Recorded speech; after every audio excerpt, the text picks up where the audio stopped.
Giving our praises to Yahweh, Bahashem, Yahushai, Bahashem, Charakah, Quadash, double honors to all the elders and the apostles of Great Millstone. Salutes to all 144,000 elect out there. We are coming back at you with another lesson. Ceasefire begins in Gaza. Right.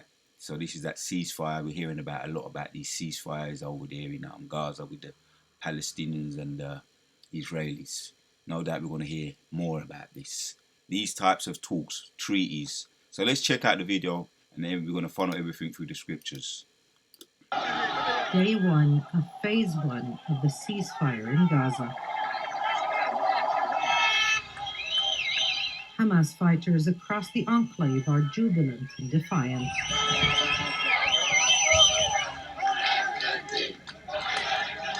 Palestinians recognize their resilience, and the rest of the world is taking stock. Right, so no doubt they look over the moon. They look over the moon over there. This is that ceasefire talk. Like I say, we're going to hear a lot more these types of treaties, right? And yeah, Nero or Nero, Trump is in. So he says his legacy wants to be known, his legacy as the peacemaker. So that's more talking about peace. Which you've signed a lot of these so-called executive orders, which these executive orders we went into it. Draconian laws. He's going in. He's just come in and he's signed a lot of these draconian laws, what they call executive orders. So I'm laying backing off my video I did on the peace treaty over there in Gaza and Hamas. What does this mean? These people are over the moon. Now I got Abu Ratazar, the scriptures I'm going to bring out, right? It's going to, like I say, man, let's just go and let the scriptures speak. So this is taken from Exodus chapters 17 and 14. Yeah. This is after the water in the rock. Moses struck the water in the rock, and Amalek, you know, the subheadings here. Amalek fought, and that's the Hebrew word for the Spignor's people and the small hats. Right, we're hearing about the treaties right now, right? But what we're always interested in what the scriptures have to say. So when we read chapter 17 and verse 14, it says, "And Yahweh, that's the Most High, that's his in capital letters, that's him, said unto Moses, write this for a memorial in the book, and rehearse it in the ears of Joshua. For I will utterly put out the remembrance of Amalek from under heaven."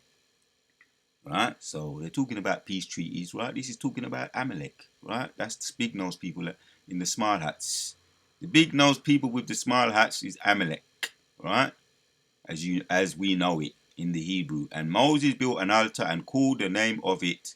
There you have it. They say that word, right? His name is Yahweh. Yeah.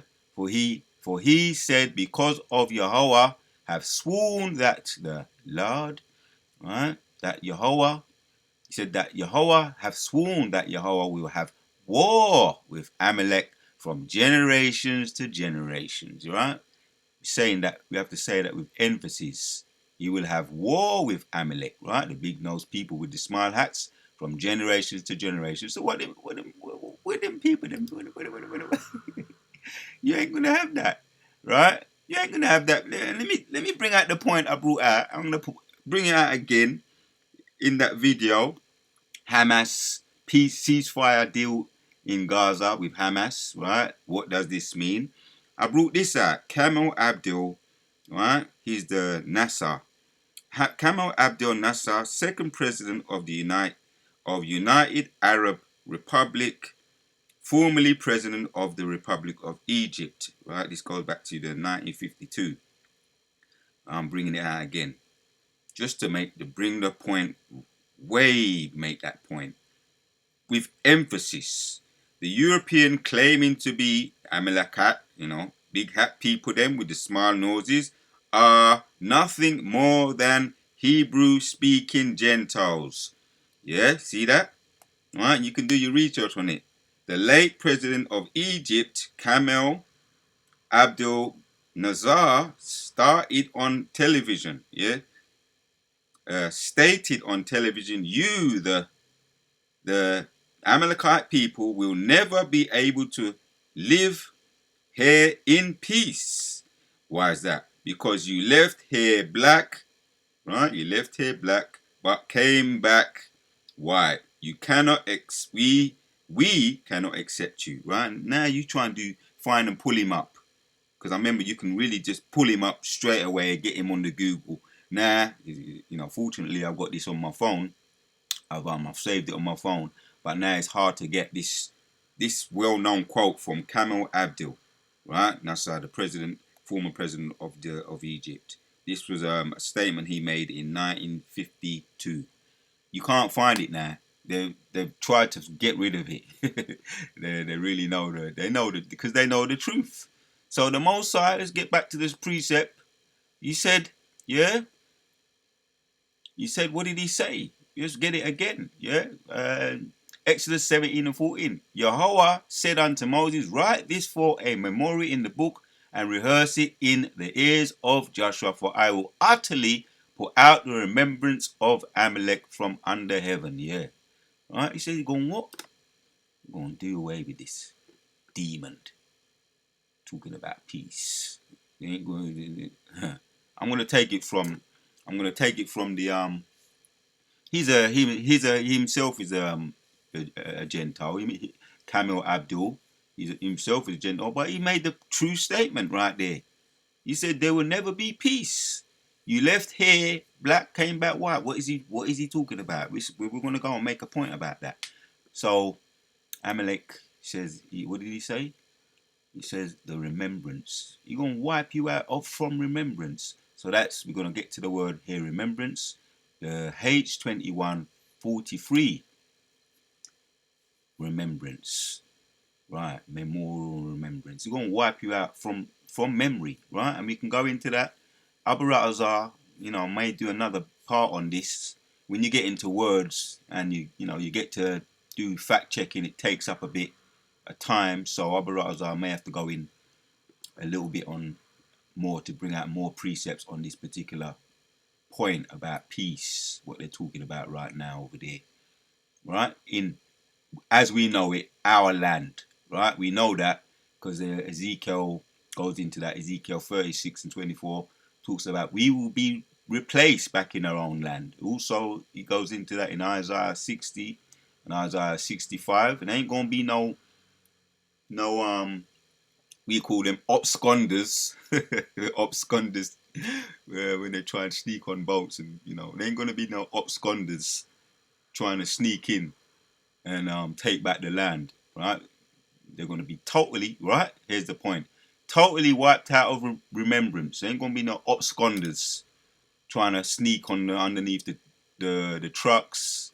You call them absconders. I'm gonna find the right word. Absconders or sneaky people, or they try and sneak on ships, sneak on planes, sneak underneath the trucks to try and get a place in the land. There ain't gonna be none of that. Most likely, gonna wipe them out from off the face of the earth. As a matter of fact, they're gonna have to be there, right, in the kingdom, right, with shackles on, working off their what you call it, when someone they have to work off their time. They have to pay their debt back to society in slavery. That's what I'm trying to say. So you're gonna wipe them out, right? And that's gonna be after the 1,000 years. But they will be in the kingdom as slaves, no doubt. Reading on, Moses built an altar and called the name of it, that name there, for he has said, because Yahweh hath sworn that the Lord will have war with Amalek for generation to generation. So there's a word there, sworn. I looked it up. I like to do a little bit of that fact checking and get us an opinion from Google. Sworn or sworn oath. What does it mean? It says a solemn testation of the truth, attestation of the truth, or inviolability of one's word. The witness took an oath to tell the truth. Took an oath to tell the truth. And another word you might get is such as promise. Such as promise, cooperated by an oath, right? They were required to swear an oath, right? That's promise. Yeah? Everyone testifying in court in a court case must promise to tell the truth. So the Most High promised, he promised, yeah, he promised, for he said, because of Yahweh have sworn, he promised that the Lord will have war, promised he will have war with Amalek from generation to generation. Hence, they'll be celebrating.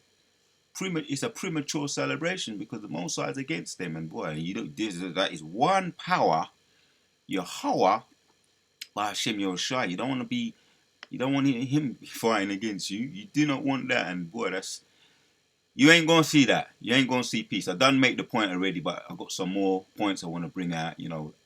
Abdel Kamel. I'm gonna end with that statement too. That's a powerful statement because it's actually backed up by the scriptures. What Abdel Kamel said. It's a powerful statement. I'm gonna end with that statement. So Mosai, he did what? He swore, bound by, or as if by oath. There you have it. Of those who have taken a vow of mutual hatred. And the Most High has sworn an oath how much he hates you. He hates you, Amalek. He does, and he's sworn an oath to it. He will always have war. Right? And you tried to put curses on us. Yeah, I got that one as well. I'm gonna bring that out. You hate us so much. Right? You hate us so much. Anyway, let me get the precept 2 to back that one up. This is also makes the point in Numbers 23, and I'm going to hit it from 7. He says, and he took up his parable, right? You get the idea with this is the prophecy of Balaam, and what he was scheming, and he tried to use a particular person. Let's get it from that point we're looking for. Numbers 23 and 7 says, and he took up a parable and said, Balak, the king of Moab, hath brought me from Haram out of the mountains of the east, saying, come, curse me, Jacob, and come, defy Israel. Right? They both schemed to try to put a curse on the Yehoshai's people. Yeah, Yehoshai's people. They tried to put a curse on them. Yeah? But what is the answer here? He says, how shall I curse whom God hath not cursed? Right? And we hear that saying there. How can you curse a man who's blessed? That's what he's saying there. Who God blessed, no man can curse. How shall I curse whom God hath not cursed? Whom God hath blessed? Or how shall I defy whom the Lord hath not defiled? Right? When we in our right minds, Yashua Allah, right, the so-called black people, when we all keeping the covenants, keeping the laws, statutes, and commandments, we're blessed people. Right? And this is what they was trying to do. Balaam and Balak. Let's hit the point down as well in 11. Yeah, and Balak said unto Balaam, this is what I was looking for. And Balak said unto Balaam, what hast thou done unto me? I took thee to curse mine enemies, and behold, thou hast blessed them altogether. Right, the scheme, right, because Balaam was Elam. As a matter of fact, Balak was Elam, and he was used. Yeah, he was trying, or they was trying to scheme and come up with a plan to put a curse. Right, Balaam was trying to use Balak to put a curse on Yashua Allah. Yeah, the so-called black people today. Yeah, and Balak said unto Balaam, what hast thou done unto me? I took thee to curse mine enemies, and behold, thou hast altogether blessed them. Right, trying to get a scheme for Balaam to put a curse on Yashua Allah. Now, when we hit the point now, jump down to 19. We're getting to the point. The result said, God is, right? So, Numbers 23 and 9 says, God is not a man that he should lie, neither the son of man that he should repent. Hath he said, I shall he not do it? As shall he not do it? Let me say that again. That he should repent. Hath he said, and shall he not do it? Or hath he spoken? Shall he not make it good? Behold, I have received commandments to bless, and he hath blessed, and I cannot reverse it. He came to the conclusion there. See, the prophecies of Balaam. He came to the conclusion there, you can't put a curse on Yashua Allah. right? You cannot put a curse on Yashua. You can't reverse the Most High's blessing. You can't put a curse on us, yeah? And it's going to bring it, it's going to make it plain here. Abba Ratazar, we're making it plain upon tables in 20 now. Behold, I have received commandments to bless, and he hath blessed, and I cannot reverse it. He have not beheld iniquity in Jacob, neither have he seen perversion in Israel. The Lord his God is with him. The shout of his king is among them. Yahweh brought them out of Egypt. He have as it were the strength of the unicorn. Yeah, man. Kala Yahweh Hashem Yahushua. Surely there is no enchantment against Jacob. There you go. That's the point. Neither is there any divination against Israel, according to this time it shall be said of Jacob and Israel, what have thou ought? There is no enchantment against Jacob, neither is there any divination against Israel. And we're the true people, and they're fighting for the Palestinians right now, right over there, we know. Right, the Israelis, the Palestinians fighting for a land that belongs to us. Well, we don't right now, but they have got it over there. The Most High said that this will happen.